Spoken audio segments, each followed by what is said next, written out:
देख रहे SMS news, जनता की आवाज और जनता के साथ है एसएमएस न्यूज। आइए आगे देखते भी। सर्वप्रथम कृष्ण जन्माष्टमी की सबको बहुत बहुत शुभकामनाएं।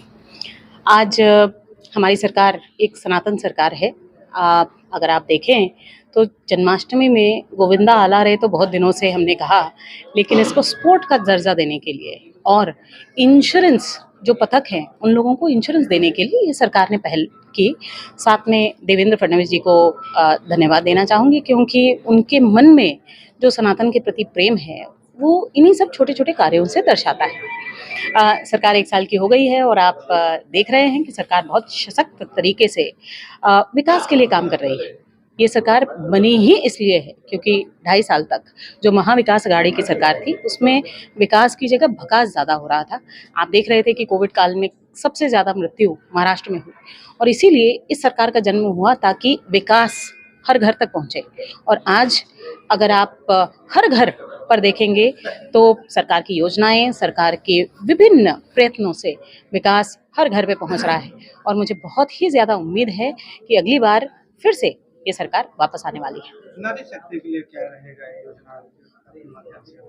थाने भी आप राजनीति में देखा जा सक्रिय हो रही हैं, नारी शक्ति के लिए क्या रहेगा?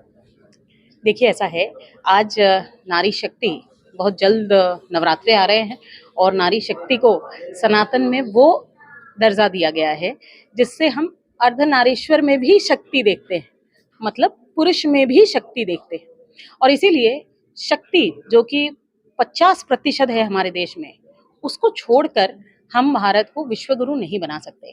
इसीलिए यदि आप सरकार के प्रयत्नों को देखेंगे, केंद्र सरकार के प्रयत्नों को देखेंगे, नरेंद्र मोदी जी के प्रयत्नों को देखेंगे, तो पंतप्रधान ने हर जगह पर नारी को समत्व के भावना से देखा है। योजनाओं में समत्व है, आप उनके कैबिनेट को देखेंगे तो समत्व है।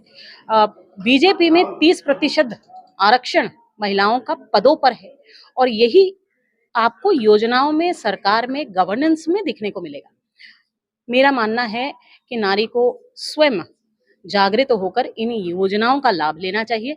अगर आप आज महिला बचत गठ को देखते हैं और उनको दिए गए लोन्स को देखते हैं, इंटरेस्ट फ्री लोन्स को देखते हैं, तो आपको पता चलेगा कि सबसे ज़्यादा 99% महिला बचत गठ लोन वापस करती है। और इसीलिए सरकार, बैंक्स और स्वयं नारी महिला बचत गठ, किसान बचत गठ जो कि खासकर महिलाओं किसानों से बनता है, इन सब का प्रभुत्व आगे आने वाले राजनीति में और देश के निर्माण में बहुत महत्वपूर्ण रहेगा।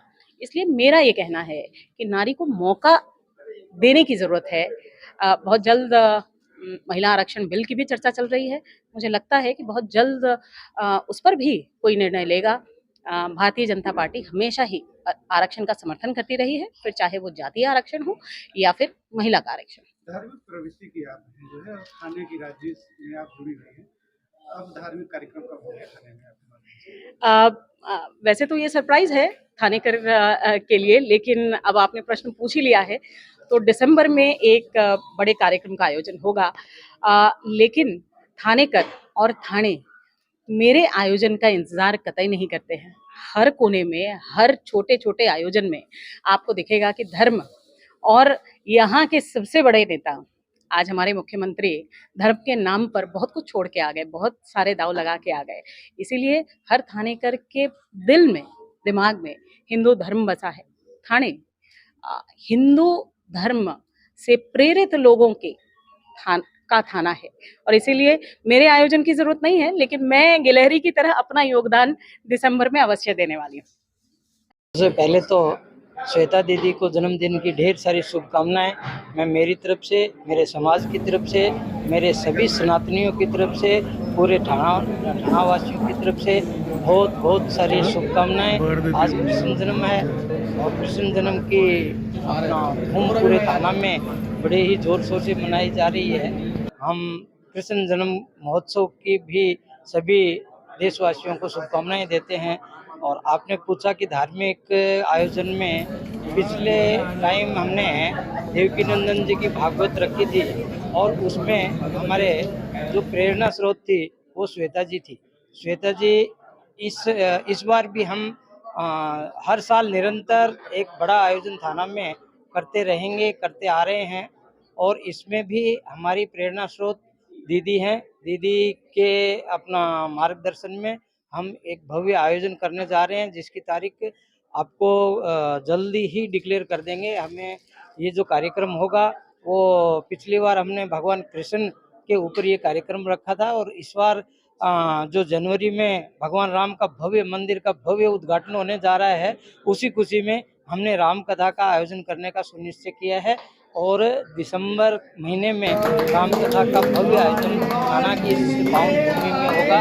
और हमने पिछली बार भी एक निवेदन मुख्यमंत्री को दिया था, इस बार भी एक निवेदन देके कि ये थाना की जो जगह है इसको धर्मनगरी थाना नाम मिले, ऐसा हमारा मुख्यमंत्री से अनुरोध है। और ये इस साल हम उनसे इसका अनाउंसमेंट भी करवाएंगे, ऐसे हमारी प्लानिंग है। हम सोच के बैठे हैं कि इस कार्यक्रम में का उद्घाटन करने के लिए जब मुख्यमंत्री उप मुख्यमंत्री जी आएंगे, उनसे पुनः यही निवेदन होगा कि इस थाना की धरा को अपना ये धार्मिक आयोजन होते हैं वो अपना बाकी जगह इतने नहीं हो रहे हैं जितना थाने में हो रहे हैं। थाना के लोग पूर्ण रूप से सनातनी हैं, सनातन के प्रति समर्पित हैं, और सनातन धर्म के लिए थाना हमेशा अग्रणीय रहा है और अग्रणीय ही रहेगा, ऐसा हमारा प्रयास है।